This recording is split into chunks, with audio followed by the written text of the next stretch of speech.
Cada estrela que você já viu no céu noturno está queimando.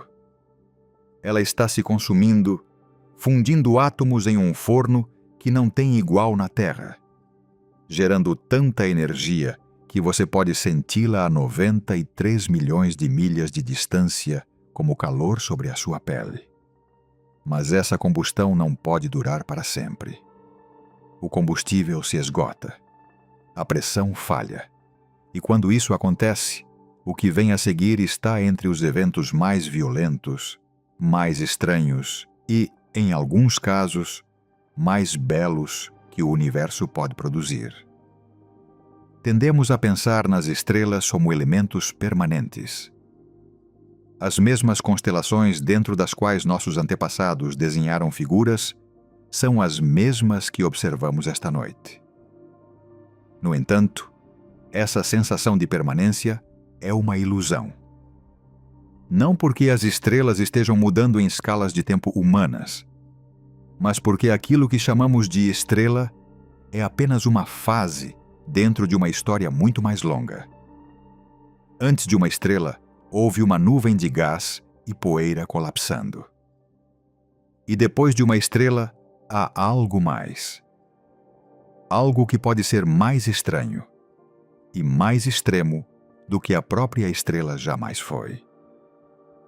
O universo está cheio de estrelas mortas. Só a nossa galáxia contém centenas de bilhões delas, flutuando silenciosamente pelo espaço, colapsadas em estados da matéria tão extremos que nada na Terra chega perto de descrevê-los. Alguns desses remanescentes são tão densos que uma colher de chá de seu material pesaria 1 bilhão de toneladas. Alguns giram tão rápido que suas superfícies se movem a uma fração significativa da velocidade da luz. Alguns têm campos magnéticos tão poderosos que, se algum passasse a distância entre aqui e a Lua, o ferro no seu sangue seria arrancado do seu corpo antes que você sentisse qualquer outra coisa. E alguns colapsaram de forma tão completa que nem mesmo a luz pode escapar, curvando o próprio espaço em uma armadilha de mão única da qual nada, sob nenhuma física conhecida, pode sair.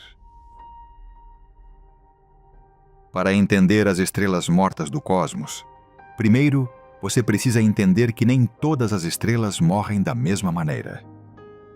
O tipo de cadáver que uma estrela deixa depende quase completamente de quão massiva ela era enquanto estava viva.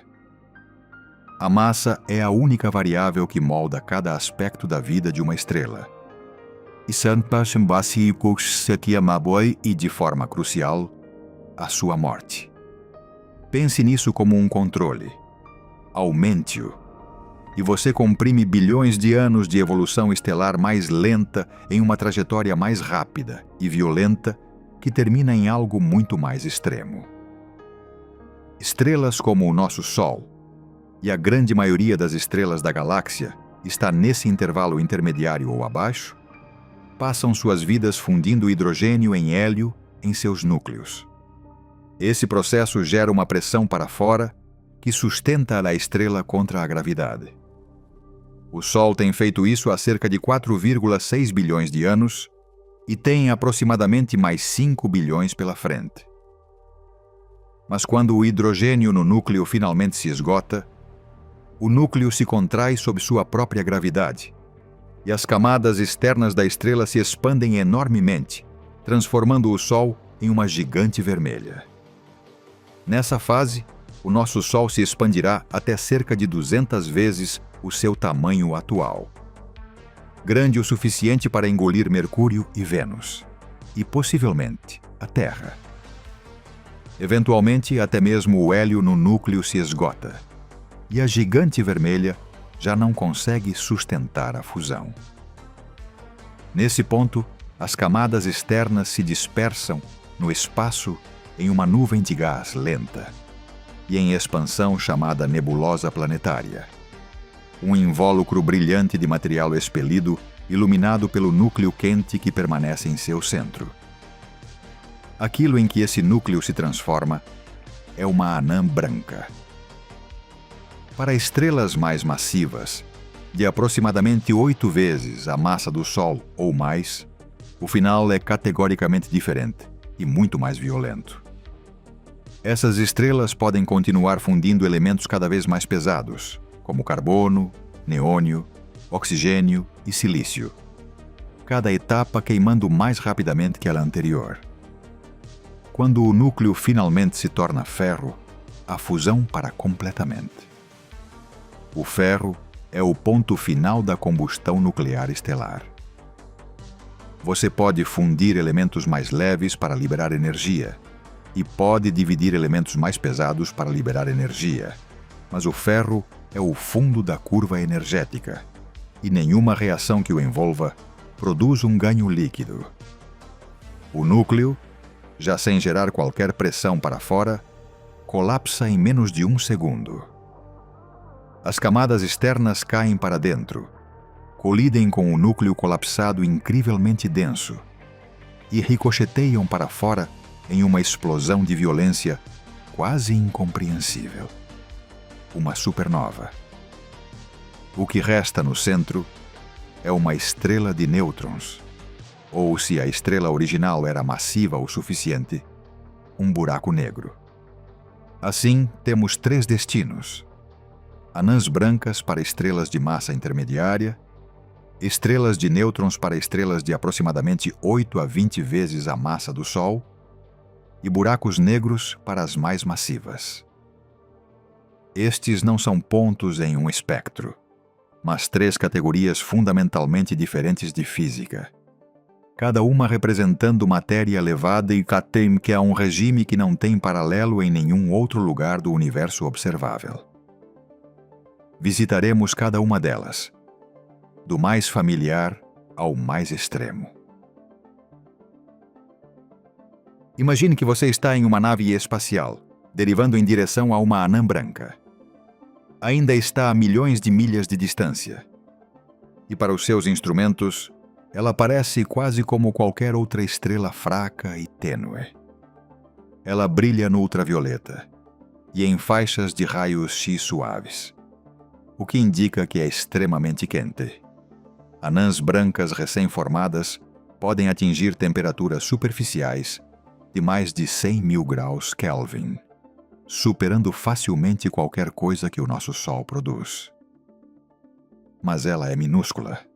A fonte de toda essa radiação é um objeto apenas um pouco maior que a Terra. Tudo o que um dia foi o núcleo de um sistema estelar foi comprimido em uma esfera de aproximadamente 12.000 quilômetros de diâmetro. À medida que você se aproxima, a primeira coisa estranha que notaria é o que a anã branca não é. Não há fusão acontecendo em seu interior. Não há reações nucleares. Não está sendo gerada energia. A luz que ela emite não é produto de queima de nada. É simplesmente o calor residual de quando a estrela estava viva, escapando lentamente para o espaço. Uma anã branca não é uma estrela em nenhum sentido ativo. É uma brasa.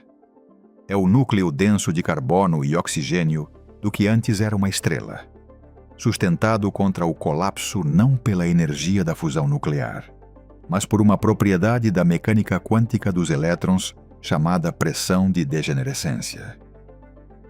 Os elétrons resistem a ser comprimidos no mesmo estado quântico, e no interior extraordinariamente denso de uma anã branca, essa resistência é o que mantém o objeto de pé. Esta é uma distinção importante em relação à forma como o Sol se sustenta. O Sol gera energia, e essa energia cria uma pressão para fora que o mantém contra a própria gravidade. Uma anã branca não gera nada. Sua integridade estrutural é completamente consequência da mecânica quântica, especificamente do princípio de exclusão de Pauli, que proíbe que 2 elétrons ocupem o mesmo estado quântico simultaneamente. Se você comprimir elétrons suficientes em um volume pequeno o bastante, essa regra cria uma pressão efetiva, mesmo em temperaturas próximas ao zero absoluto. Os elétrons não precisam estar quentes para resistir à gravidade.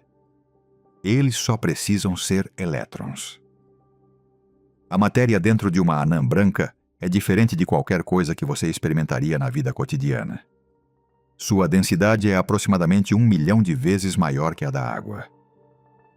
Um único centímetro cúbico de material de anã branca, algo do tamanho de um cubo de açúcar, pesa cerca de 1 tonelada métrica. Os elétrons no interior não estão ligados a átomos. Eles se movem livremente através da rede comprimida de núcleos de carbono e oxigênio, em algo que os físicos chamam de plasma degenerado. Este é um dos estados mais exóticos da matéria que existem na natureza, e possui uma propriedade que, para a maioria das pessoas, parece profundamente estranha quando encontrada pela primeira vez. Ao contrário da matéria comum, ele não se expande quando aquecido. Aquecer uma anã branca não a torna maior. A pressão quântica já está no máximo. A temperatura apenas acrescenta uma pequena correção. Uma anã branca é, nesse sentido, rígida de uma forma que a matéria comum não é. O resfriamento de uma anã branca é uma liberação lenta e constante desse calor original para o espaço. Os astrônomos mediram isso. Uma anã branca recém-formada brilha a mais de 100.000 Kelvin. Após 1 bilhão de anos de resfriamento, ela cai para cerca de 25.000 Kelvin. Ainda é extremamente quente por qualquer padrão comum, mas diminuindo. Depois de vários bilhões de anos, ela esfria até temperaturas em que sua superfície brilha em branco ou branco amarelado, na mesma faixa de estrelas semelhantes ao Sol, embora não tenha fonte de energia. Após 10 bilhões de anos, mais tempo do que o Sistema Solar existe, uma anã branca típica desce para cerca de 5.000 a 8.000 Kelvin, brilhando fracamente em vermelho e laranja. As anãs brancas mais frias já detectadas têm temperaturas abaixo de 4.000 Kelvin. E estima-se que tenham entre 11 e 12 bilhões de anos, entre as primeiras estrelas que se formaram na galáxia. E então vem a cristalização. À medida que uma anã branca esfria, ao longo de bilhões de anos, algo notável acontece em seu interior. A temperatura cai até o ponto em que os núcleos de carbono e oxigênio começam a se solidificar. Não em um cristal comum, mas em uma rede de mecânica quântica cuja estrutura é diferente de tudo que um químico reconheceria. O processo começa no centro, onde a densidade é maior, e avança para fora à medida que a estrela continua esfriando. A anã branca, aos poucos, congela de dentro para fora. O carbono cristalizado, sob as condições adequadas, é um diamante. O interior de uma anã branca em resfriamento está se tornando, em um sentido literal, um diamante do tamanho da Terra. Em 2019, os astrônomos confirmaram isso usando dados do telescópio espacial Gaia, encontrando um acúmulo distinto de anãs brancas em uma temperatura específica que só podia ser explicado pela liberação de calor latente durante essa transição de fase. Da mesma forma que a água libera calor ao congelar, desacelerando a curva de resfriamento no ponto de transição. Há planetas de diamante espalhados pela nossa galáxia, mas também núcleos de diamante dentro de estrelas mortas em resfriamento, e o universo os criou sem qualquer tipo de espetáculo particular. A anã branca BP 37.093 na constelação de Centauros, a cerca de 50 anos-luz da Terra, estima-se que seja um corpo de carbono cristalizado aproximadamente do tamanho da Terra e próximo da massa do Sol. Os astrônomos, com seu característico senso de moderação, a apelidaram de Lucy, em referência à música dos Beatles sobre um diamante no céu. A atmosfera de uma anã branca é talvez a substância quimicamente mais pura de todo o universo. Devido à extrema gravidade superficial, os elementos mais leves flutuam para cima, Os átomos mais pesados afundam para fora da fotosfera em questão de dias a anos, deixando uma superfície composta quase inteiramente de hidrogênio ou hélio, estratificada por peso. Quando os astrônomos observam linhas espectrais de elementos mais pesados, como metais, silício e cálcio, na atmosfera de uma anã branca, sabem que a estrela acumulou recentemente material de detritos próximos. Aproximadamente entre 25% e 30% das anãs brancas mostram esses sinais de contaminação. Ao examinar quais elementos estão presentes e em que proporções, os astrônomos podem reconstruir a composição dos objetos que a anã branca destruiu: planetesimais rochosos, luas desintegradas, fragmentos de planetas que sobreviveram à morte de sua estrela e que finalmente caíram no núcleo remanescente. O telescópio espacial Hubble encontrou nas atmosferas de duas anãs brancas, a cerca de 150 anos-luz de distância, assinaturas espectrais consistentes com a composição global de planetas rochosos semelhantes à crosta terrestre. Acontece que as estrelas mortas estão devorando seus próprios sistemas planetários. Estar de pé na superfície de uma anã branca, se algo assim fosse fisicamente possível, o que não é, te colocaria em um campo gravitacional aproximadamente 300 mil vezes mais forte que o da Terra. Uma pessoa de 70 quilos pesaria cerca de 21 milhões de quilos. Você seria esmagado imediatamente. A gravidade do objeto curva a luz de forma mensurável, deslocando para o vermelho os fótons que escapam de sua superfície enquanto lutam contra a atração gravitacional. Até mesmo as estrelas atrás dela pareceriam ligeiramente deslocadas em sua posição. As anãs brancas têm um limite superior de massa bastante estrito. Uma anã branca não pode ultrapassar aproximadamente 1,44 vezes a massa do Sol. Um limiar chamado de limite de Chandrasekhar, nomeado em homenagem ao astrofísico indiano Subrahmanyan Chandrasekhar, que o calculou em 1930. O cálculo foi notável para sua época. Chandrasekhar estava em um navio da Índia para Inglaterra em 1930, quando resolveu, com apenas 19 anos, combinando a relatividade especial de Einstein com a mecânica quântica de uma forma que ninguém havia tentado antes. O meio científico, incluindo o distinto Arthur Eddington, rejeitou inicialmente o resultado por considerá-lo absurdo. Levaram décadas para que o limite fosse aceito.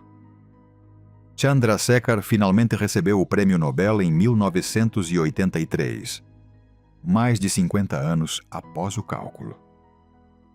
Se uma anã branca em um sistema binário acumular massa suficiente de sua companheira, ao extrair material das camadas externas da estrela vizinha, ela pode se aproximar desse limite.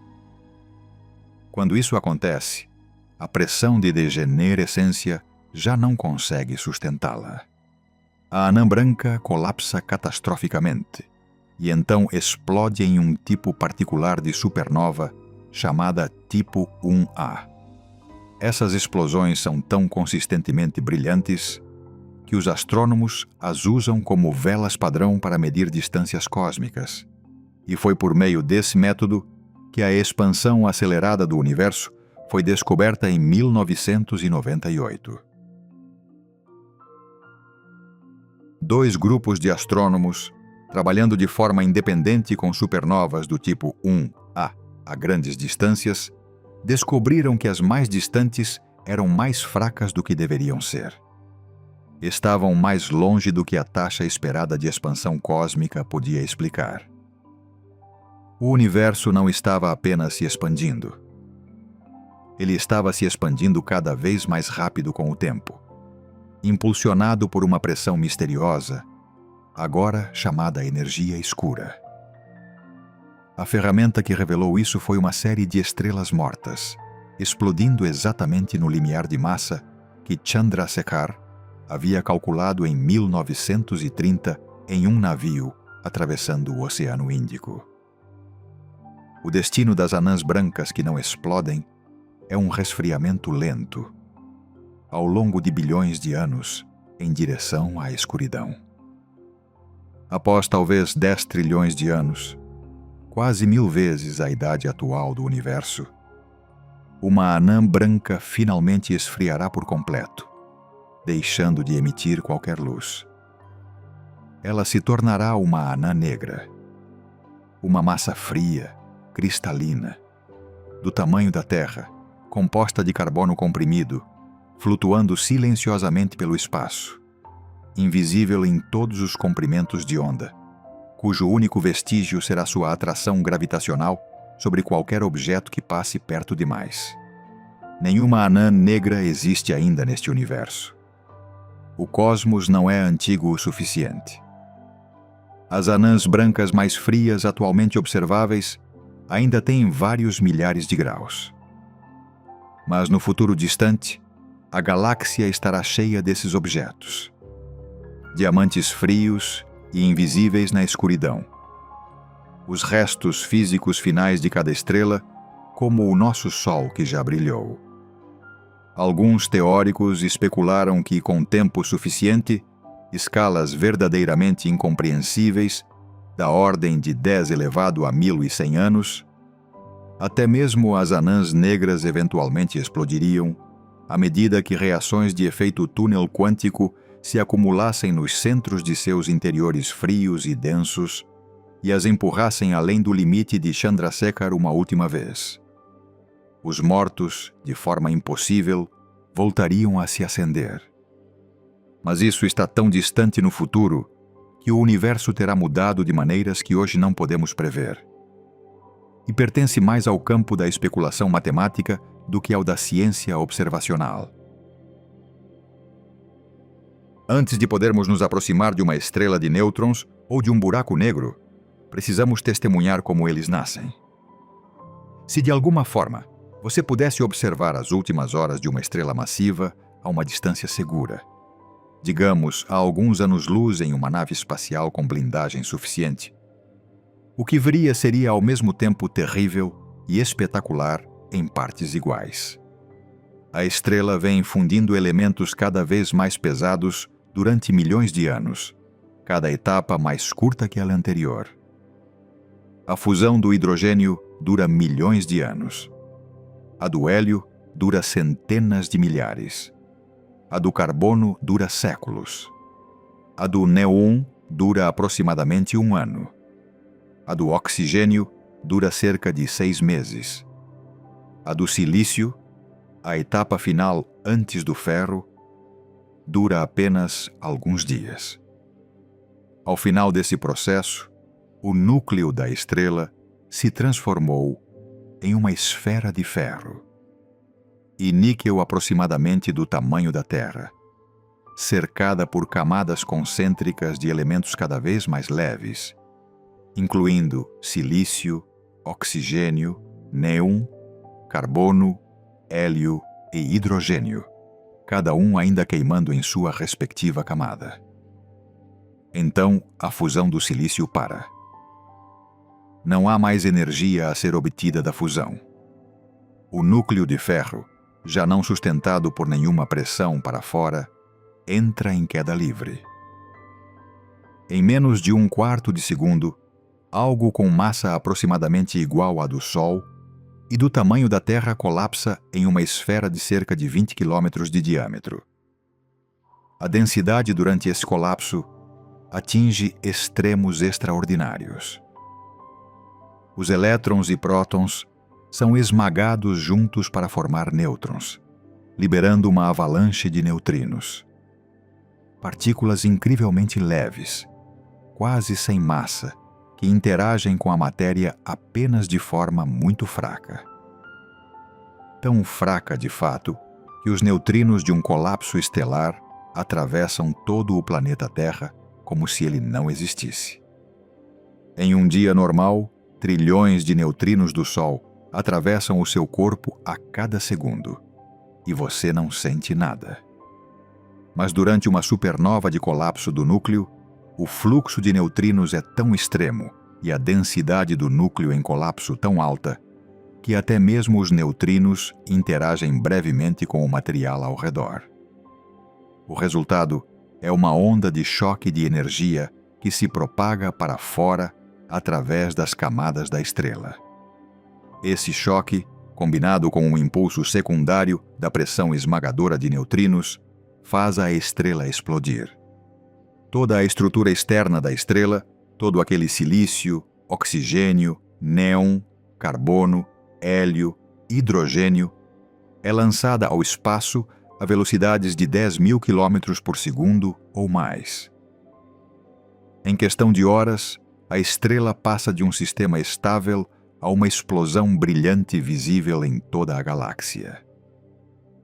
Os neutrinos do colapso chegam à Terra primeiro, antes da luz, porque atravessam as camadas externas opacas da estrela quase à velocidade da luz, enquanto a luz leva horas para conseguir escapar da explosão. Foi exatamente isso que aconteceu em 23 de fevereiro de 1987, quando 3 observatórios de neutrinos diferentes ao redor do mundo detectaram um breve surto de neutrinos, um total de 24 entre eles.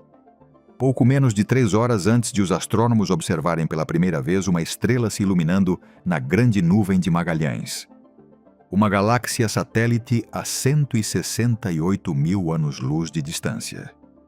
Essa estrela foi posteriormente designada SN 1987A e continua sendo a supernova mais próxima, já observada com instrumentos modernos. Sua luz chegou à Terra mais de 160.000 anos depois de a estrela realmente ter explodido, tendo viajado toda essa distância antes de ser detectada. Os cientistas souberam, a partir desses 24 neutrinos, que um objeto compacto havia se formado no colapso. Mas durante mais de 35 anos, ninguém conseguiu ver o que a explosão havia deixado para trás. Os detritos eram densos demais e quentes demais. Só em 2024, o telescópio espacial James Webb, em uma de suas primeiras observações científicas, detectou finalmente gás de argônio e enxofre altamente ionizado, no centro do remanescente em expansão. Assinatura química de intensa radiação ultravioleta e raio-x vindos de uma jovem estrela de nêutrons, ainda enterrada dentro dos detritos onde nasceu, confirmando finalmente o que aqueles 24 neutrinos haviam sugerido quase 4 décadas antes. Agora você está em uma trajetória diferente. O destino é uma estrela de nêutrons, e a experiência de se aproximar dela está em uma categoria completamente distinta de qualquer coisa que uma anã branca poderia oferecer. Ainda estando longe, talvez a várias centenas de milhares de quilômetros, seus instrumentos começam a detectar o ambiente de radiação. As estrelas de nêutrons emitem ondas de rádio, raios X, e em alguns casos raios gama ao longo de todo o espectro eletromagnético. O entorno imediato de uma estrela de nêutrons é um espaço hostil. Nem todas são iguais nesse aspecto, mas até mesmo as mais tranquilas irradiam intensamente em faixas de alta energia que seriam letais para qualquer ser humano sem proteção. As mais jovens, ainda quentes pela violência de seu nascimento, brilham a temperaturas de dezenas de milhões de graus. Mesmo as estrelas de nêutrons mais velhas e frias mantêm temperaturas superficiais de centenas de milhares de graus, porque possuem uma fonte de calor mais profunda do que o simples calor residual.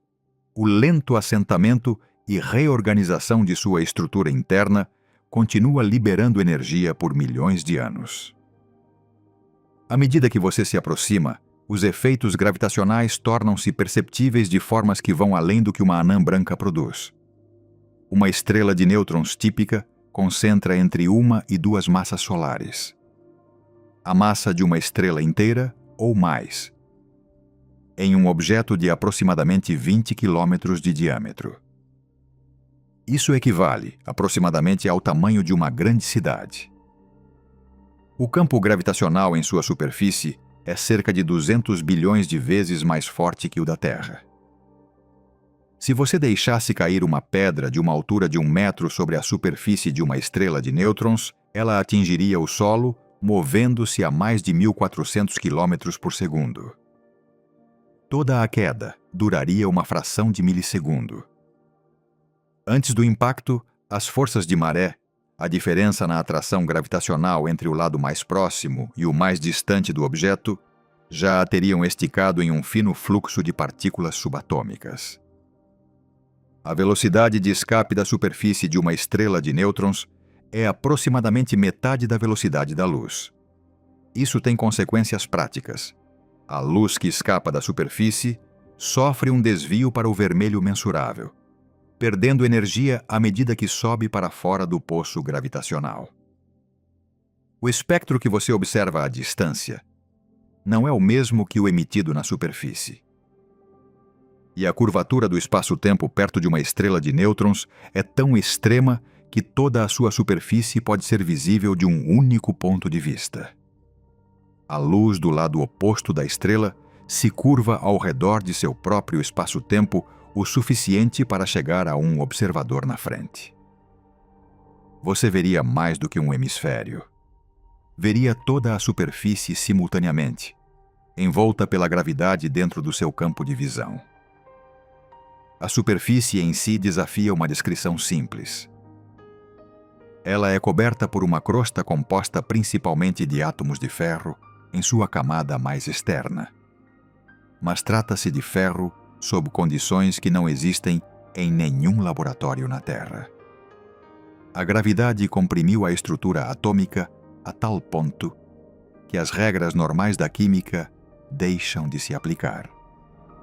A camada superficial tem talvez 1 metro de espessura, e sob essas pressões a rede de ferro forma uma estrutura sólida, rígida, que, em alguns aspectos, é mais dura e resistente do que qualquer material conhecido. Estimativas sugerem que a crosta de uma estrela de nêutrons pode suportar forças de cisalhamento cerca de 10 bilhões de vezes maiores que as do aço mais resistente. Logo abaixo da camada externa de ferro, os elétrons foram completamente arrancados dos átomos. E mais abaixo, prótons e elétrons foram forçados a se unir para produzir nêutrons. Uma estrela de nêutrons é, essencialmente, um núcleo atômico do tamanho de uma cidade. A matéria em seu interior é tão comprimida que uma única colher de chá pesaria aproximadamente 1 bilhão de toneladas. A espessura das camadas externas muda drasticamente o caráter do interior em cada nível. Logo abaixo da crosta, existe uma região onde nêutrons coexistem com os núcleos atômicos restantes em algo que os físicos chamam de gotejamento de nêutrons. A densidade é tão alta que os nêutrons literalmente escapam das estruturas nucleares e existem como partículas livres ao lado delas. Mais profundamente, em densidades que superam em muito as do interior dos núcleos atômicos comuns, todo o material se transforma em um mar de nêutrons livres, com uma pequena fração de prótons e elétrons. E então, no núcleo interno, as densidades atingem níveis nos quais nenhum experimento de laboratório nem nenhuma teoria consegue fazer previsões confiáveis atualmente. Essa região mais interna pode conter hiperons, partículas mais pesadas que prótons e nêutrons, instáveis em condições normais, mas possivelmente estabilizadas pela pressão extrema. Pode conter um superfluido de quarks. Pode conter uma fase chamada bloqueio cor-sabor, onde os quarks estão ligados em uma rede estruturada com propriedades de superfluido e supercondutor ao mesmo tempo. Ninguém sabe ao certo. As estrelas de nêutrons escondem a resposta a uma das perguntas abertas mais profundas da física nuclear atrás de 20 quilômetros de matéria comprimida que nenhum instrumento conseguiu sondar diretamente. Nessas densidades, as teorias normais da matéria não se aplicam de forma direta, e os físicos ainda debatem como é realmente o interior de uma estrela de nêutrons. Uma das principais hipóteses sugere que no fundo do núcleo, a pressão é alta o suficiente para liberar quarks individuais, as partículas fundamentais que compõem prótons e nêutrons, de seu confinamento habitual, criando um estado da matéria chamado plasma de quarks e gluons, que existiu brevemente no universo logo após o Big Bang e em nenhum outro lugar desde então. Esta é uma das razões pelas quais as estrelas de nêutrons são consideradas os laboratórios naturais de física mais extremos do universo conhecido. Elas podem conter estados da matéria que não podem ser criados nem mantidos em nenhum outro lugar. A informação aprisionada em sua estrutura pode permitir distinguir entre teorias concorrentes da força nuclear forte em densidades que nenhum acelerador de partículas alcançou, nem provavelmente alcançará. O campo magnético é talvez a característica mais visceralmente estranha da aproximação. Uma estrela de nêutrons típica tem um campo magnético aproximadamente 1 trilhão de vezes mais forte que o da Terra. Para colocar isso em perspectiva, o campo magnético terrestre é forte o suficiente para alinhar a agulha de uma bússola. Um ímã de geladeira é algumas centenas de vezes mais forte.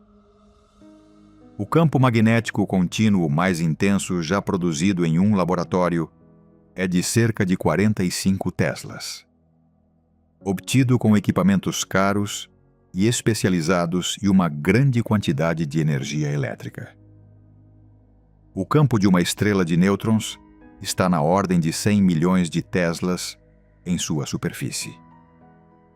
Se um objeto assim fosse colocado à distância da Lua, ele arrancaria o ferro rico em hemoglobina diretamente dos seus glóbulos sanguíneos, antes que você pudesse processar qualquer outra sensação. O campo canaliza a radiação em 2 feixes estreitos a partir dos polos magnéticos, e se o eixo magnético estiver inclinado em relação ao eixo de rotação, como geralmente acontece, esses feixes varrem o espaço como um farol à medida que a estrela gira.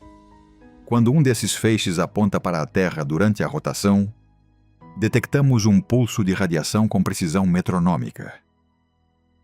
Esses são os pulsares, e foram detectados pela primeira vez em 1967 por Jocelyn Bell Burnell, então estudante de doutorado em Cambridge, que inicialmente ficou tão desconcertada pela regularidade do sinal que ela e seu supervisor chegaram a rotular brevemente a fonte como LG-M1, de Little Green Men, Pequenos Homens Verdes, antes que a explicação correta fosse esclarecida.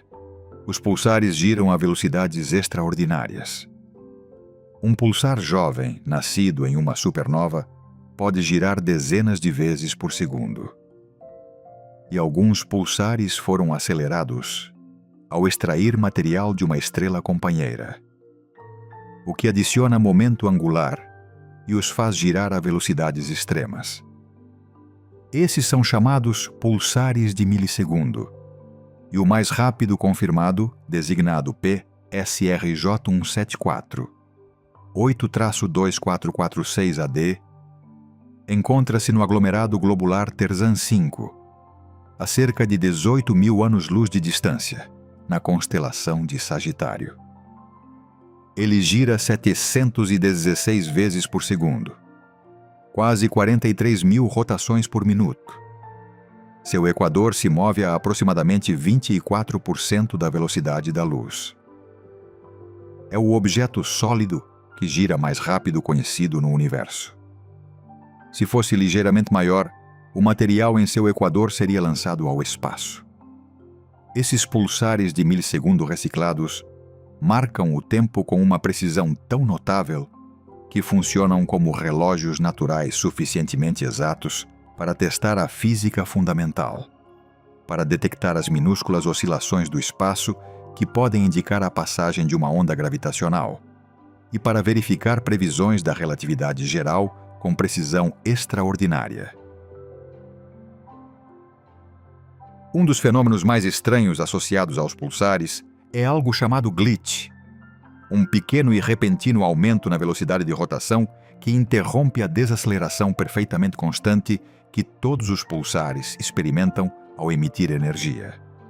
Acredita-se que os glitches sejam o resultado de uma transferência catastrófica de momento angular de um superfluido que existe na crosta interna da estrela de nêutrons para a crosta externa rígida. O fluido de nêutrons interno, sendo um superfluido quântico, pode armazenar momento angular em vórtices quantizados. E quando esses vórtices ficam presos e depois são liberados repentinamente da rede cristalina da crosta, eles transferem um impulso de rotação para toda a estrela. Os glitches são, nessa interpretação, uma janela para o interior quântico de uma estrela de nêutrons, observável ao ver como um pulsar bate ligeiramente mais rápido durante um curto período. A física disso é, em princípio, a mesma do hélio superfluido em laboratório, só que ocorre dentro de um objeto mais massivo que o Sol. Entre as estrelas de nêutrons, existe uma categoria especial tão extrema que merece consideração própria. Estas são as magnetars, uma subclasse de estrelas de nêutrons com campos magnéticos tão poderosos que arrancariam a estrutura eletrônica dos átomos à distância, e que ocasionalmente produzem rajadas de energia tão intensas que qualquer comparação com a experiência humana deixa de fazer sentido. Uma estrela de nêutrons típica tem um campo magnético da ordem de 1 trilhão de vezes o da Terra. O campo de uma magnetar é 1000 vezes mais forte ainda, alcançando entre 100 trilhões e 1 quatrilhão de vezes o campo magnético terrestre, expresso na unidade científica de Tesla como valores entre 100 milhões e 100 bilhões de Teslas. O conceito por trás desse termo foi proposto em 1992 pelos astrofísicos Robert Duncan e Christopher Thompson, que calcularam que, sob certas condições durante a formação de uma estrela de nêutrons, especificamente quando a estrela recém-nascida gira rápido o suficiente e está quente o suficiente, um potente dínamo interno poderia converter a energia rotacional e térmica em energia magnética, amplificando o campo até esses níveis extraordinários. As consequências de um campo assim são impressionantes. A densidade de energia magnética de uma magnetar supera a densidade de energia de massa da matéria comum. Isso significa que o próprio campo magnético tem energia suficiente por unidade de volume para distorcer o vácuo quântico. A espuma fervilhante de partículas virtuais que a mecânica quântica diz subjaz a todo o espaço. Perto de uma magnetar, as formas normalmente esféricas dos átomos se deformam em cilindros alongados, alinhados com as linhas do campo. A química, como a entendemos, não funcionaria de forma alguma perto de um objeto assim. As moléculas não se formariam em suas configurações normais. O próprio vácuo se comportaria de maneira diferente de como se comporta no espaço vazio. Como a crosta de uma estrela de nêutrons está fisicamente acoplada ao campo magnético, qualquer movimento da crosta envia uma perturbação através do campo. Em uma magnetar, essas perturbações transportam enormes quantidades de energia. Elas produzem terremotos estelares, que são rupturas na rígida crosta cristalina, e quando ocorrem, o campo magnético libera energia na forma de explosões extremamente potentes de raios X e raios gama.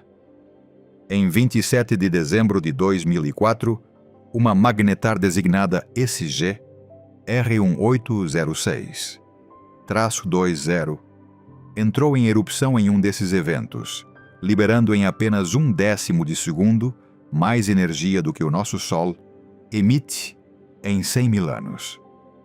Apesar de estar a cerca de 50 mil anos-luz de distância, de forma segura do outro lado da galáxia, a explosão foi suficientemente energética para comprimir de forma mensurável a atmosfera superior da Terra e ionizar o lado noturno do planeta, da mesma maneira que normalmente apenas a radiação solar direta faz. Se essa magnetar estivesse a apenas alguns milhares de anos-luz, as consequências para a vida na Terra teriam sido graves.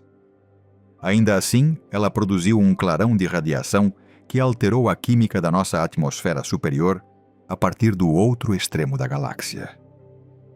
A vida ativa de uma magnetar é curta em comparação com outras estrelas de nêutrons.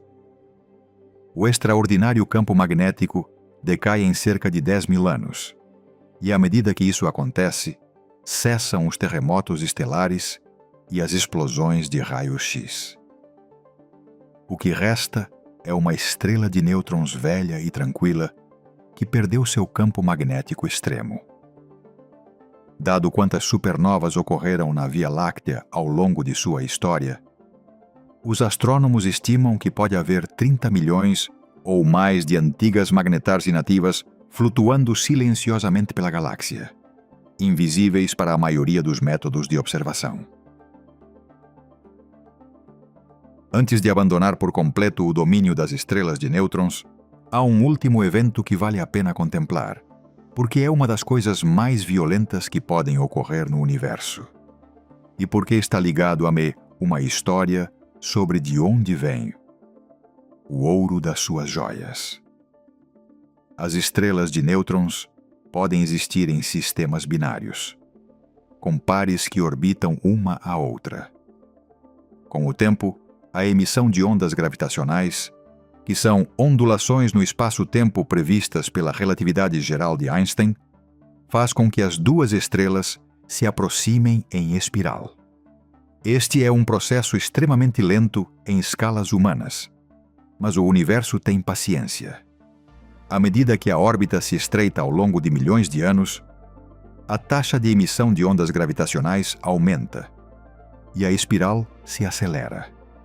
Nos últimos segundos antes da colisão, as duas estrelas de nêutrons orbitam uma a outra centenas de vezes por segundo, separadas por apenas alguns quilômetros. O sinal de ondas gravitacionais que emitem nesses momentos finais é um chirp. Começa como um ronco baixo e aumenta rapidamente em frequência e intensidade, que pode ser detectado pelas distorções que produz no comprimento de feixes de laser de precisão na Terra. Quando finalmente as duas estrelas de nêutrons se fundem, a colisão produz um breve e intenso surto de raios gama, um dos eventos mais energéticos do universo conhecido, e libera um clarão de ondas gravitacionais, um chirpa, no próprio tecido do espaço-tempo. A fusão cria um objeto hipermassivo, instável e condenado ao colapso, que por um instante supera o brilho combinado de todas as estrelas de 1.000 bilhões de galáxias.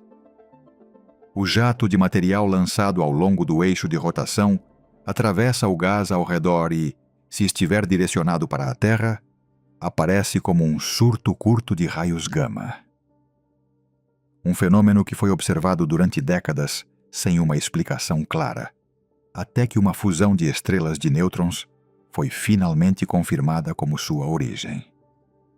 Em 17 de agosto de 2017, os detectores de ondas gravitacionais LIGO e Virgo registraram simultaneamente um sinal desse tipo, designado GW 170817. O sinal de ondas gravitacionais durou aproximadamente 100 segundos. Muito mais do que os poucos segundos produzidos pelas fusões de buracos negros, porque as estrelas de nêutrons têm muito menos massa e a fase final de inspiração leva mais tempo para se completar.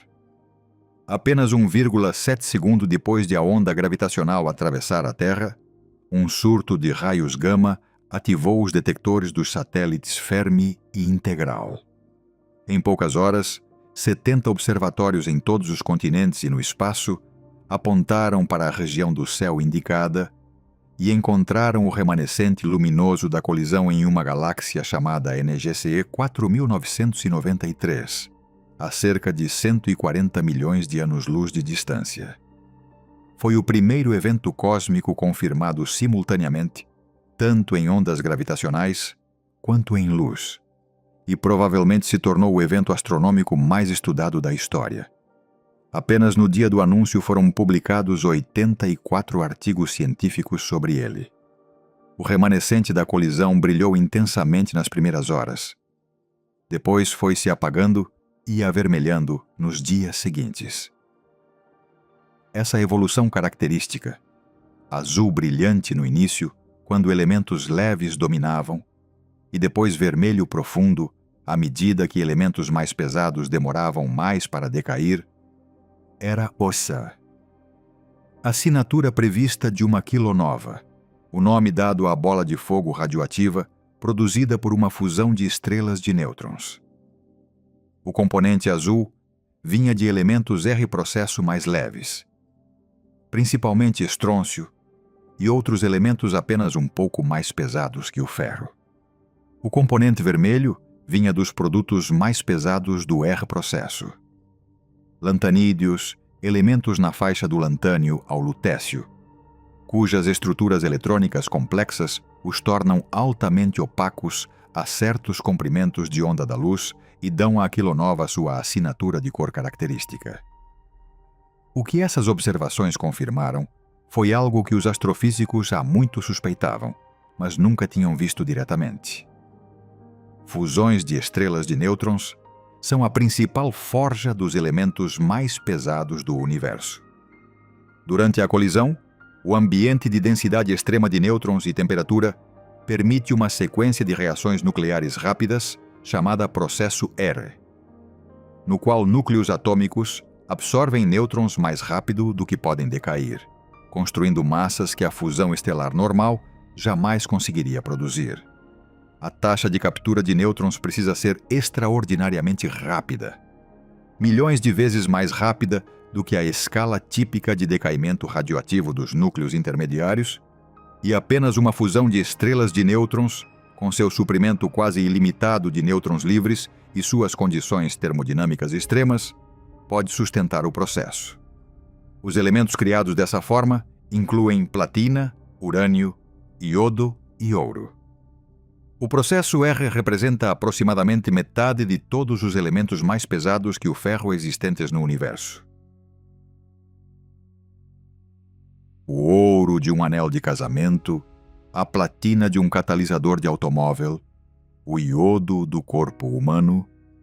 Esses átomos foram forjados em colisões como esta, distribuídos pelas nuvens de gás do universo primitivo e, eventualmente, incorporados ao material que formou o nosso sistema solar.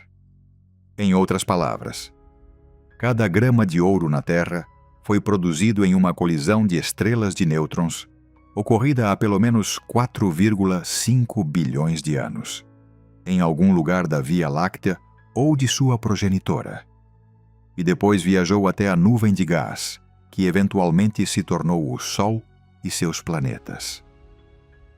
As estrelas mortas do cosmos não apenas deixaram restos. Elas construíram a química de tudo o que somos. A detecção de GW 1708. 17 também forneceu a confirmação mais direta até hoje de que as ondas gravitacionais viajam exatamente à velocidade da luz. O surto de raios gama chegou apenas 1,7 segundo depois do sinal de ondas gravitacionais, consistente com ambos tendo viajado à mesma velocidade ao longo de 140 milhões de anos-luz, sendo a diferença de 1,7 segundo atribuída aos processos físicos que produzem os raios gama, e não a qualquer diferença na velocidade de propagação. Essa única observação estabeleceu a restrição mais rigorosa já obtida sobre qualquer possível diferença entre as velocidades da gravidade e da luz, descartando classes inteiras de teorias alternativas da gravidade que previam que elas deveriam diferir. A física do universo, em seus estados mais extremos, continua superando todos os testes que lhe impomos. Quando o núcleo de uma estrela em colapso é suficientemente massivo, geralmente quando a estrela progenitora tinha mais de cerca de 20 vezes a massa do Sol, o colapso gravitacional não para nas densidades de uma estrela de nêutrons. A pressão de degenerescência dos nêutrons que sustenta uma estrela de nêutrons contra a gravidade é superada, e o colapso continua. Não existe nenhuma força conhecida na física que possa pará-lo. O núcleo não para até ser comprimido em uma singularidade, um ponto de densidade teoricamente infinita, cercado por uma região do espaço-tempo tão severamente deformada que nem mesmo a luz, viajando a 300 mil quilômetros por segundo, consegue escapar dela. Isso é um buraco negro, o limite a partir do qual a velocidade de escape iguala a velocidade da luz é chamado de horizonte de eventos. Não é uma superfície física como a superfície de uma estrela de nêutrons. Não há matéria ali, não há parede, nem membrana que possa ser tocada. O horizonte de eventos é um limite matemático, um ponto sem retorno. Tudo o que o atravessa, incluindo matéria, luz e informação, já não pode escapar, e do ponto de vista do universo externo, nunca pode voltar a ser observado. O conceito foi antecipado matematicamente quase imediatamente após Einstein publicar sua teoria da relatividade geral em 1915. Karl Schwarzschild produziu a primeira descrição matemática do que hoje chamamos de buraco negro, apenas alguns meses depois, enquanto servia na frente oriental durante a Primeira Guerra Mundial. O próprio Einstein era inicialmente cético de que tais objetos pudessem realmente existir na natureza. Um século depois, temos imagens diretas de dois deles. Registramos as ondas gravitacionais produzidas por suas fusões e podemos observar estrelas orbitando o buraco negro supermassivo no centro da nossa própria galáxia, com um período medido em anos. Os buracos negros estelares, aqueles que se formam a partir do colapso de supernovas, geralmente contêm entre 5 e 50 vezes a massa do Sol, comprimida em um raio de horizonte de eventos entre aproximadamente 15 e 150 quilômetros. O raio de Schwarzschild, como é chamado esse limite, escala de forma simples com a massa. Se a massa dobra, o raio dobra. Um buraco negro com a massa do nosso Sol teria um horizonte de eventos de cerca de 6 quilômetros de diâmetro. A massa do Sol comprimida em uma esfera do tamanho de uma cidade.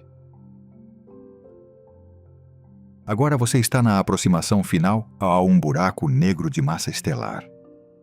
Não do tipo supermassivo no centro de uma galáxia. Esses têm horizontes de eventos que se estendem por milhões de quilômetros e possuem um caráter próprio distinto, mas sim um remanescente estelar. O cadáver comprimido de uma estrela que morreu em uma supernova há alguns milhões de anos. Ele está escuro. Não emite nada por si mesmo. Só pode ser detectado pelo seu efeito sobre a matéria ao redor e pela lente gravitacional das estrelas de fundo. A grandes distâncias, os efeitos gravitacionais são sutis. O buraco negro desvia a luz de estrelas que estão atrás dele, criando arcos, anéis e imagens múltiplas do mesmo objeto. Um fenômeno chamado lente gravitacional, que Einstein também previu e que desde então se tornou uma das ferramentas mais poderosas da astronomia observacional. À medida que você se aproxima, a distorção se intensifica. As estrelas no fundo do céu parecem se deslocar em direção ao buraco, sua luz se curvando ao redor de sua geometria. Aparece um anel perfeito de luz. Um anel de Einstein, formado pela luz de uma fonte de fundo alinhada diretamente que foi desviada ao redor de todo o perímetro do horizonte de eventos. Mas não é apenas a luz das estrelas de fundo que se curva. A luz emitida pelo disco de acreção, cheio de material que espirala em direção ao buraco negro, aquecido por atrito e forças de maré a milhões de graus, se envolve ao redor do buraco negro de formas extraordinárias. A luz da parte superior do disco se curva para se tornar visível por baixo. A luz da parte inferior se curva para aparecer por cima. A borda interna do disco brilha com uma intensidade que nenhuma distância consegue atenuar completamente, e toda a estrutura parece dobrar e se curvar de uma maneira que obedece exatamente às equações da relatividade geral que os físicos usam para descrever a gravidade há mais de um século. Existe uma região chamada esfera de fótons, a 1,5 vezes o raio do horizonte de eventos, onde os fótons viajam em órbitas circulares. Um fóton nesse raio está em equilíbrio exato entre escapar e cair. Se você pudesse se posicionar nessa região e olhar para o lado, veria a parte de trás da sua própria cabeça. As forças de maré começam a aumentar. Um buraco negro de massa estelar tem seu horizonte de eventos em um raio muito pequeno, o que significa que a curvatura do espaço-tempo ali é intensa. A diferença na atração gravitacional entre sua cabeça e seus pés, ou entre as extremidades de qualquer objeto estendido, cresce rapidamente à medida que você cai em direção ao interior. Esse estiramento diferencial é chamado espaguetificação, um termo que é ao mesmo tempo preciso e sombriamente lúdico.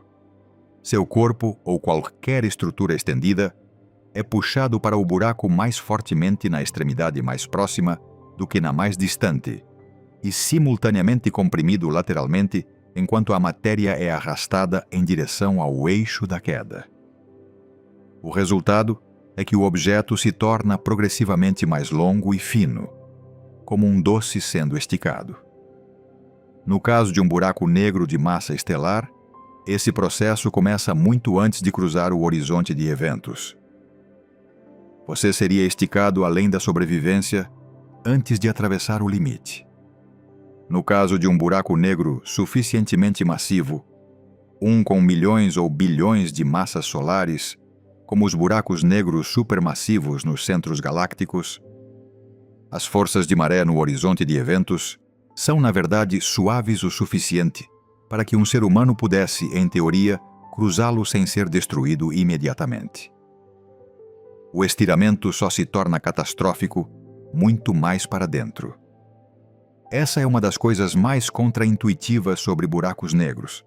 Os maiores são menos violentos em sua vizinhança imediata. O buraco negro supermassivo no centro da Via Láctea, Sagitário A estrela, contém cerca de 4,3 milhões de massas solares.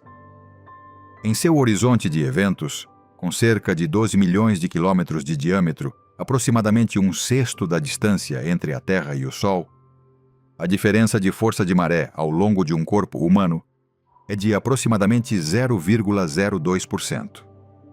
Um astronauta em queda livre atravessaria o horizonte sem notar nada particularmente estranho. As leis da física continuariam parecendo normais localmente. Não haveria parede, nem sensação de atravessar um limite especial. A única coisa que muda no horizonte de eventos é o futuro.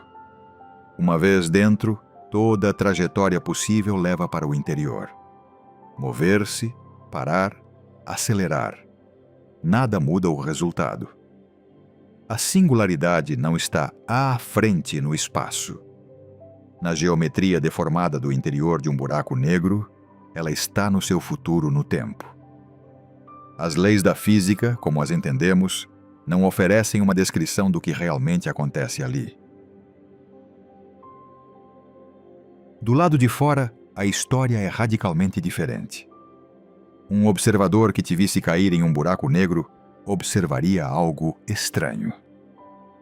À medida que você se aproxima do horizonte, a luz que você emite sofre um desvio cada vez maior para o vermelho devido ao efeito gravitacional. Seus comprimentos de onda se esticam pela energia necessária para escapar do poço gravitacional. Sua imagem parece ficar avermelhada e enfraquecida. Seu movimento aparente desacelera, congelado pela dilatação do tempo perto do horizonte. Desde a perspectiva de um observador distante, você parece se aproximar do horizonte de maneira assintótica, sem nunca cruzá-lo, sua imagem se desvanecendo em um fantasma invisivelmente tênue e cada vez mais deslocado para o vermelho. Você não cruza o horizonte de eventos, do ponto de vista dele, em nenhum tempo observável finito. Mas, da sua própria perspectiva, você o atravessa em um tempo finito normal. Isso não é um paradoxo.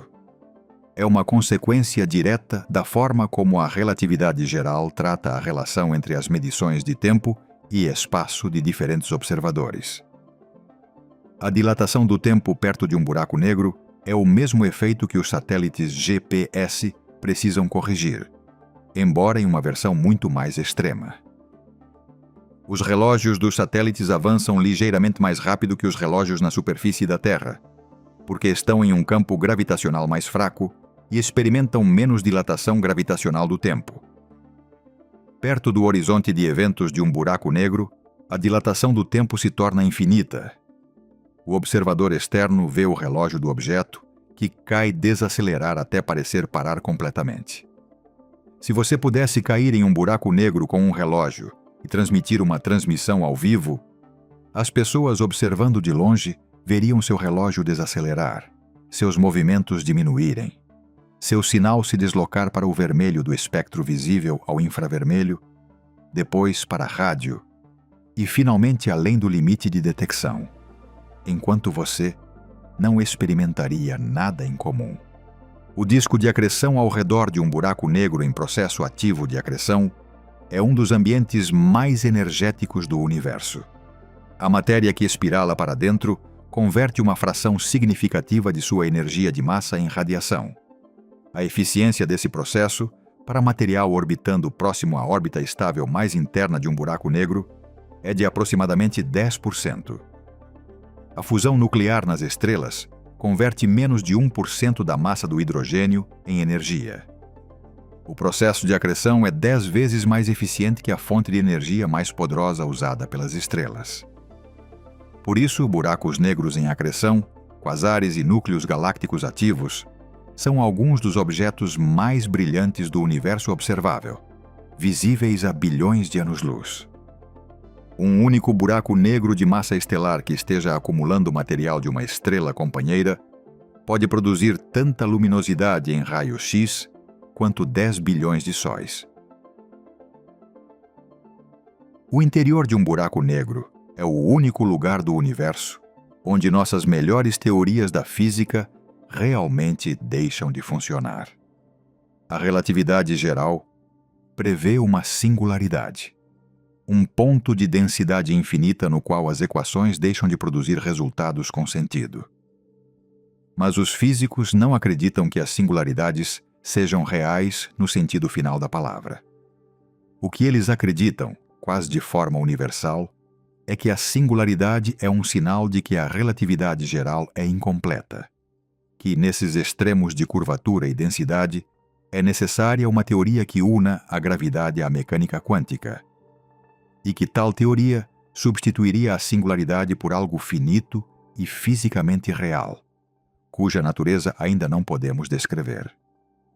Esta é a fronteira da física teórica, a busca por uma teoria quântica da gravidade que possa nos dizer o que realmente acontece dentro de um buraco negro.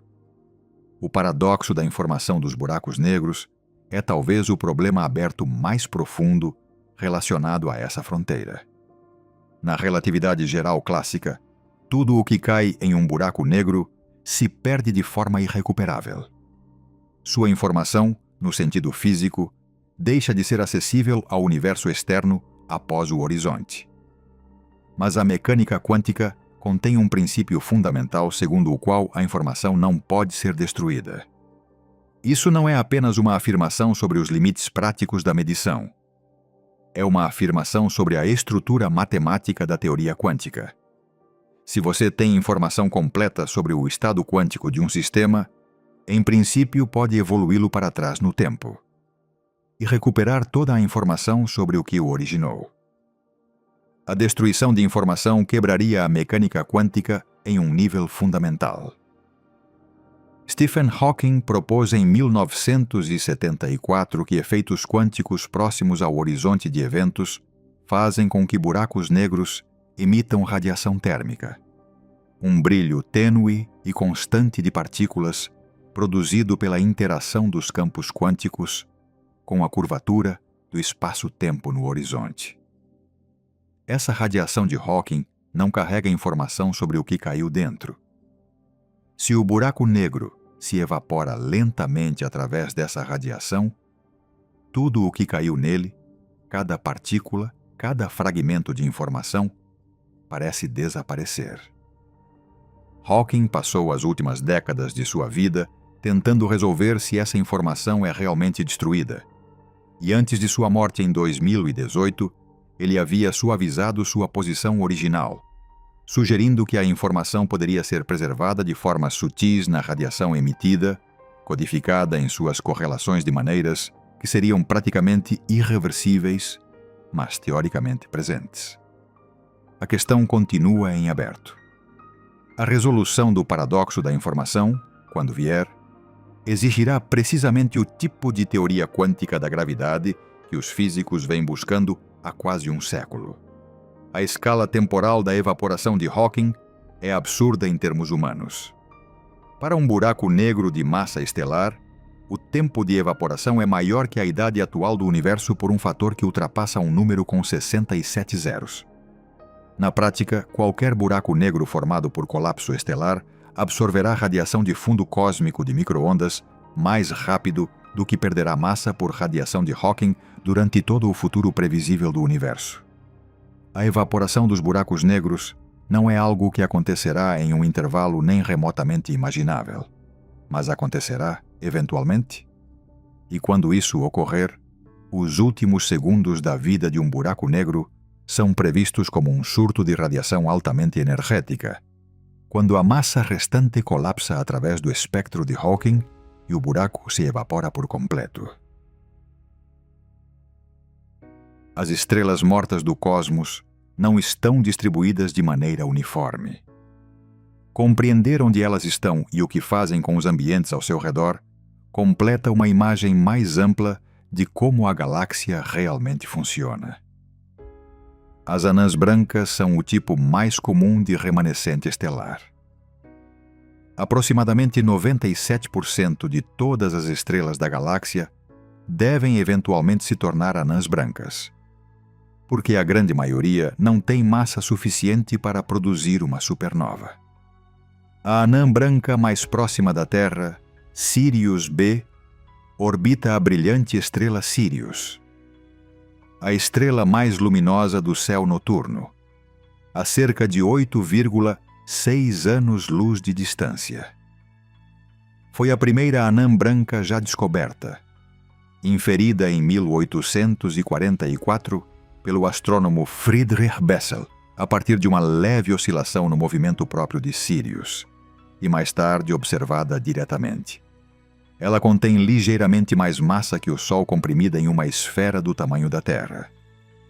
As estrelas de nêutrons são muito mais raras.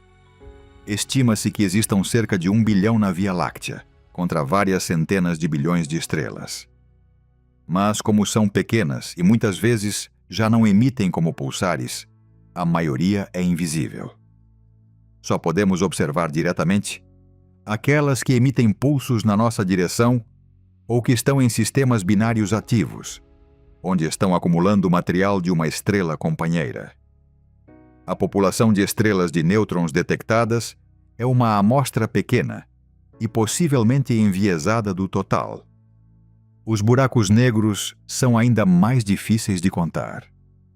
Acredita-se que buracos negros de massa estelar, formados em colapsos de supernova, somem dezenas de milhões na Via Láctea, mas só podemos observá-los quando estão em sistemas binários e estão ativamente extraindo material de uma companheira.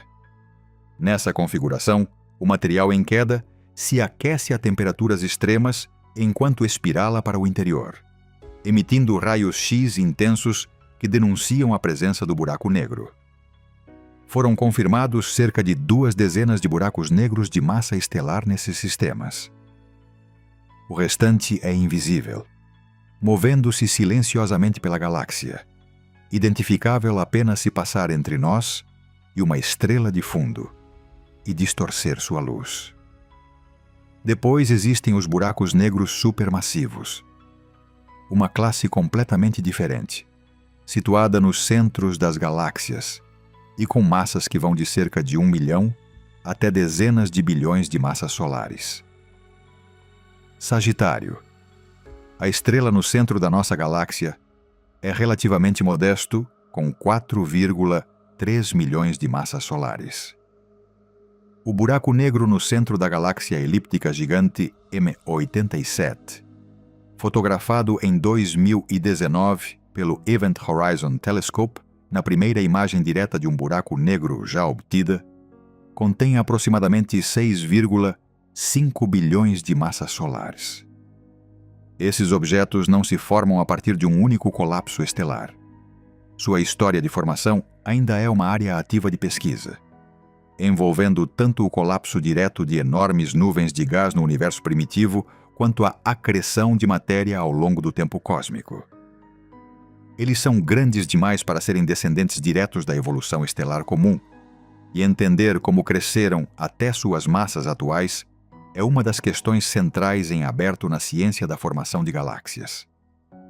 A influência dos buracos negros supermassivos nas galáxias que habitam não é apenas gravitacional. Quando estão ativamente em acreção, quando gás e poeira suficientes caem em direção a eles, produzem fluxos de saída e jatos de energia extraordinária que podem expulsar o gás da galáxia por completo, interrompendo a formação estelar em regiões que se estendem por centenas de milhares de anos-luz. Esse processo é chamado de retroalimentação de AGN, onde AGN significa núcleo galáctico ativo, e parece ser um dos mecanismos principais que determinam quais galáxias deixam de formar estrelas e se tornam escuras. Os objetos mortos supermassivos no centro das galáxias são, nesse sentido, os governantes da evolução galáctica, capazes tanto de estimular a formação estelar no universo primitivo, quando comprimiam nuvens de gás por sua influência gravitacional, quanto de suprimi-la mais tarde, quando sua emissão de energia se tornou grande o suficiente para aquecer e expulsar o combustível para novas estrelas. O cemitério estelar se estende até o centro de cada galáxia, e seus ocupantes mais massivos moldaram a estrutura geral do universo de formas que apenas começamos a reconstruir. O cemitério estelar não é simplesmente uma coleção de curiosidades cósmicas. As estrelas mortas têm sido alguns dos laboratórios de física fundamental mais produtivos que existem no universo. E as descobertas realizadas na última década abriram repetidamente novas janelas sobre antigas perguntas. A detecção de GW 170817 em 2017 demonstrou que as fusões de estrelas de nêutrons são a fonte dominante dos elementos do processo R, o que significa que uma fração significativa da tabela periódica foi criada nas colisões de estrelas mortas e distribuída pelas galáxias bilhões de anos antes da formação do nosso sistema solar. O ouro, a platina e os lantanídeos pesados não são produtos de explosões de supernovas de estrelas individuais, são subprodutos das colisões mais violentas entre os objetos mais densos que podem ter superfície. Cada átomo de ouro que já existiu na Terra foi forjado em uma dessas colisões, há mais de 4,5 bilhões de anos, antes mesmo de a nebulosa solar começar a se condensar. A obtenção de imagens em 2019 do buraco negro de M87 pelo Event Horizon Telescope, um telescópio virtual do tamanho da Terra, construído ao conectar observatórios de todo o mundo por meio de interferometria de base muito longa, forneceu a primeira confirmação visual direta de que a sombra, prevista pela relatividade geral, no horizonte de eventos, realmente existe. A imagem, publicada em abril de 2019, mostrou um anel brilhante de emissão proveniente do gás superaquecido no disco de acreção, com uma região central escura correspondente à esfera de fótons e à sombra do buraco negro. Uma imagem posterior de Sagitário. A estrela foi publicada em 2022. Ambas coincidiram com as previsões da relatividade geral em sua estrutura, fornecendo outra confirmação de uma teoria centenária em um de seus regimes de aplicação mais extremos. A imagem de Sagitário. A estrela foi tecnicamente mais difícil de produzir do que a de M87, apesar de o buraco negro estar muito mais próximo. Porque Sagitário A estrela é muito menos massivo e seu ambiente de acreção muda em escalas de minutos. A equipe teve que, essencialmente, fotografar um alvo em movimento e fazer a média de múltiplas observações para reconstruir uma imagem coerente. A medição das propriedades das estrelas de nêutrons, a partir de sinais de ondas gravitacionais, restringiu a equação de estado da matéria ultradensa de formas que nenhum experimento terrestre poderia igualar.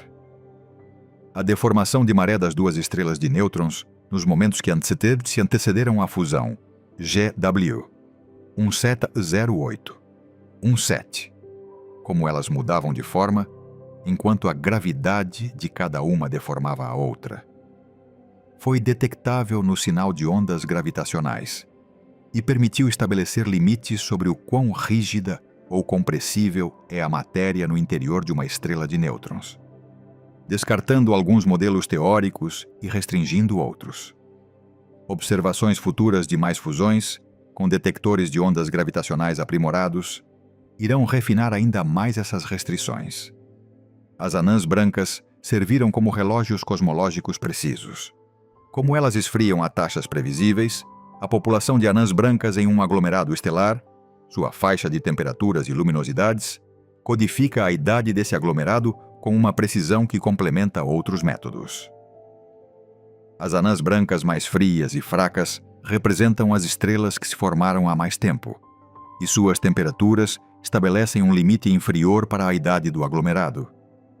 Quando o telescópio espacial Hubble observou diretamente anãs brancas no aglomerado globular M4 em 2002, os dados confirmaram que as estrelas mais antigas da nossa galáxia têm pelo menos 12,7 bilhões de anos.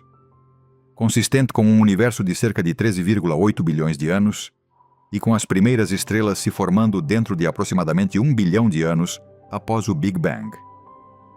Os buracos negros, apesar de não podermos ver seu interior, tornaram-se atores centrais da astronomia observacional por meio do fenômeno dos eventos de ruptura de maré. Quando uma estrela se aproxima demais de um buraco negro supermassivo, o suficiente para que as forças de maré superem sua própria gravidade, ela é despedaçada e parte de seu material forma um disco de acreção ao redor do buraco, produzindo um clarão transitório de radiação que pode superar o brilho de uma galáxia inteira, por meses ou anos. Esses eventos são detectados em grandes levantamentos do céu a uma taxa de aproximadamente 1 por galáxia, a cada 100.000 anos. Eles fornecem uma das evidências mais claras da existência de buracos negros de outra forma adormecidos e inativos. Aqueles que não estão rodeados por gás em acreção contínua. A maioria dos buracos negros supermassivos do universo encontra-se nesse estado silencioso. Os eventos de ruptura de maré são a única forma de vê-los se anunciar diretamente. Os surtos rápidos de rádio representam outra história de estrelas mortas que ainda está sendo escrita. São pulsos de ondas de rádio extraordinariamente breves e intensos que chegam de distâncias cosmológicas, alguns de bilhões de anos-luz, com durações de apenas milissegundos, mas transportando mais energia do que o Sol emite em dias. Sua origem foi um mistério durante uma década, após sua descoberta em 2007. A explicação principal atual é que pelo menos alguns deles são produzidos por magnetars, especificamente pelas potentes explosões de radiação eletromagnética associadas a terremotos estelares em magnetars jovens e ativos. Isso foi confirmado de forma contundente em 2020, quando foi detectado um surto rápido de rádio vindo de esse GR 1935 mais 2154. Um magnetar conhecido em nossa própria galáxia, há apenas 30.000 anos-luz. Foi a primeira vez que um surto rápido de rádio pôde ser ligado de forma convincente a um objeto específico conhecido. E esse objeto era uma estrela morta. O núcleo remanescente de uma estrela massiva que explodiu talvez há dezenas de milhares de anos. Os flashes de rádio mais energéticos do universo, visíveis a bilhões de anos-luz, parecem ser produzidos por objetos que também podemos estudar no nosso próprio entorno. Os programas de redes de temporização de pulsares, que utilizam redes de pulsares de milissegundos extremamente estáveis observados por radiotelescópios ao longo de anos e décadas, produziram nos últimos anos um dos resultados mais significativos da astronomia de ondas gravitacionais. Como os pulsares de milissegundo são relógios tão estáveis, qualquer variação sistemática em sua temporização através da rede pode, em princípio, ser atribuída a ondas gravitacionais atravessando a galáxia. Em 2023, múltiplas colaborações de redes de temporização de pulsares anunciaram simultaneamente evidências de um fundo de ondas gravitacionais. Um murmúrio de baixa frequência de radiação gravitacional que permeia o universo. Pensado como o sinal combinado de milhões de pares de buracos negros supermassivos em galáxias distantes, todos espiralando lentamente para o interior e produzindo ondas gravitacionais ao mesmo tempo. Esse fundo havia sido previsto por décadas, mas sua detecção exigiu observar pulsares por mais de 15 anos. As estrelas mortas, os pulsares de milissegundo, atuaram como detectores. E o que estavam detectando era o ruído gravitacional produzido pelos objetos mortos mais massivos do universo. Buracos negros supermassivos, bilhões deles, dispersos pelo cosmos. A viagem pelo cemitério estelar é, em certo sentido, uma viagem pelas camadas da nossa compreensão da matéria e do espaço-tempo. Cada classe de estrela morta representa a física levada a um novo extremo. E em cada extremo, as teorias que descrevem a realidade cotidiana ou se tensionam ou se quebram por completo. As anãs brancas se situam no regime da degenerescência quântica, onde a mecânica quântica domina a termodinâmica clássica. E o comportamento da matéria é governado pelas propriedades estatísticas dos elétrons mais do que pelo seu movimento térmico. Isso é exótico, mas bem compreendido. Uma física que sustenta o comportamento dos semicondutores em todos os dispositivos eletrônicos que você já usou, apenas levada a densidades muito maiores. As estrelas de nêutrons empurram para o regime em que é necessária simultaneamente a física nuclear e a relatividade geral. A crosta pode ser descrita com física nuclear conhecida, mas o interior profundo, onde as densidades superam as do interior dos núcleos atômicos, exige extrapolação além dos regimes onde nossas teorias foram testadas. A questão de saber se os quarks estão livres no núcleo interno, se existe alguma forma de supercondutividade de cor ali, se surgem fases completamente novas da matéria nessas densidades, são perguntas genuinamente abertas na física fundamental que não podem ser resolvidas atualmente com nenhum experimento na Terra. As estrelas de nêutrons são a resposta do universo a um experimento que não podemos realizar por conta própria. O telescópio NICER, na Estação Espacial Internacional, vem produzindo algumas das medições mais precisas já feitas dos tamanhos de estrelas de nêutrons, usando observações em raio-x de pontos quentes em suas superfícies enquanto giram para restringir seu raio.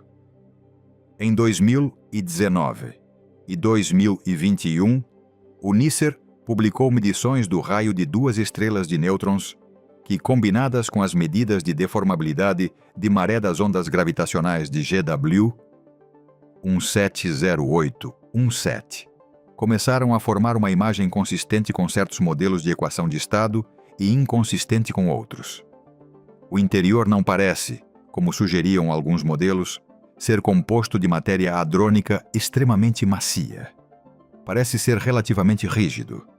Os nêutrons resistem à compressão mais do que prevêem os modelos mais simples, o que descarta a existência de grandes núcleos hiperônicos na maioria das estrelas de nêutrons, pelo menos na faixa de massas estudada. Os dados continuam se acumulando. Os buracos negros marcam o limite da física conhecida de uma forma diferente e mais fundamental. A singularidade não é simplesmente um estado extremo da matéria.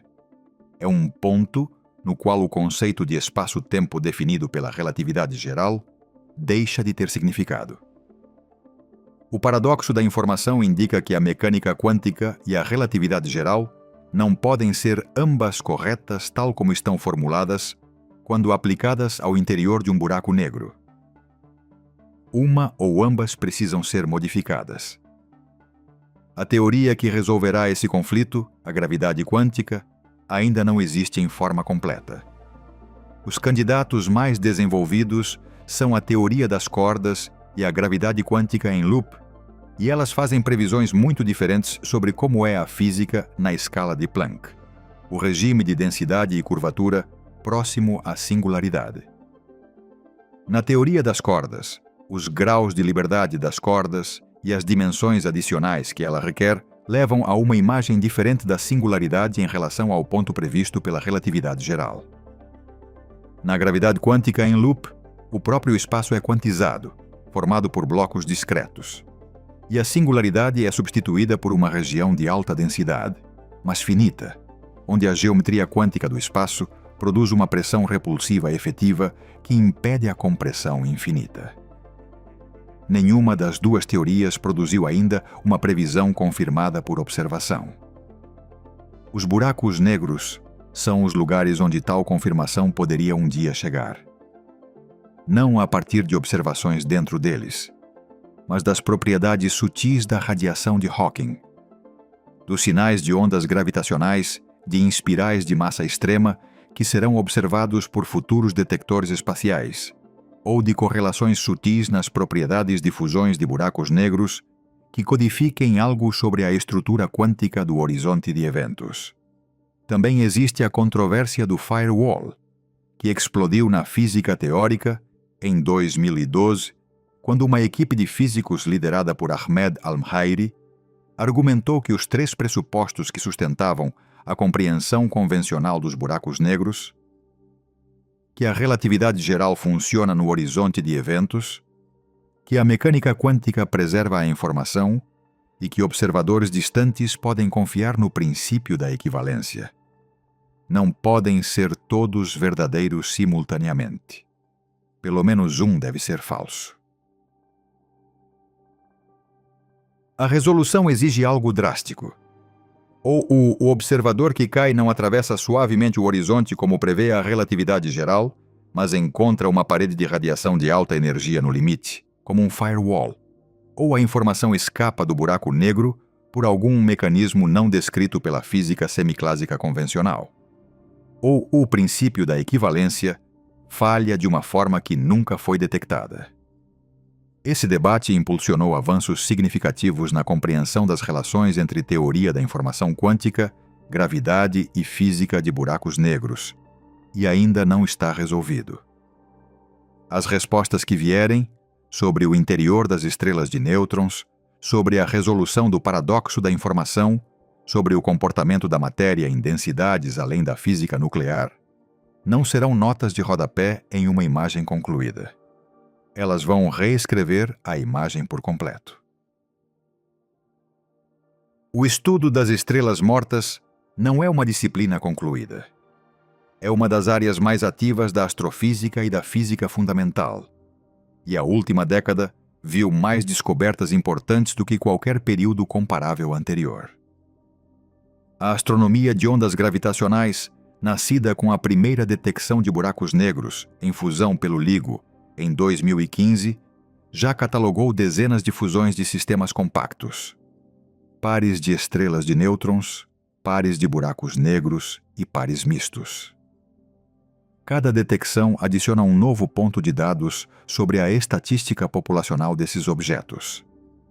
Quantos existem, como se formam, que massas possuem, como se distribuem pela galáxia.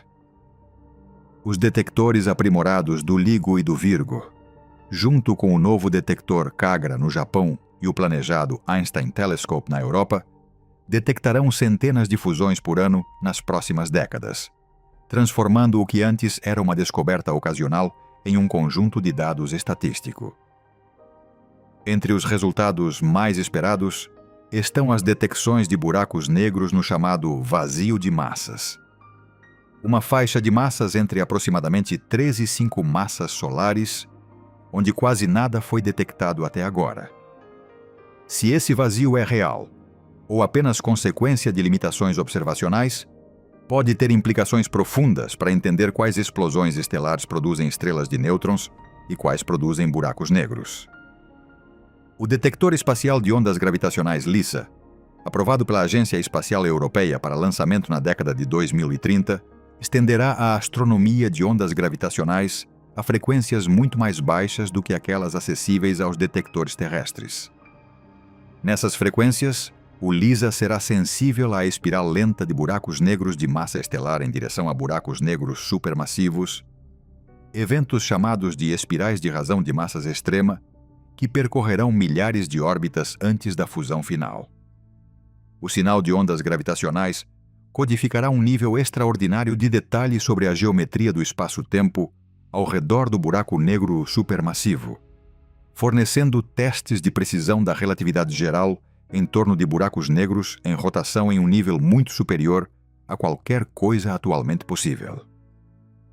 A colaboração do Event Horizon Telescope continua refinando suas imagens e expandindo as observações para outros alvos.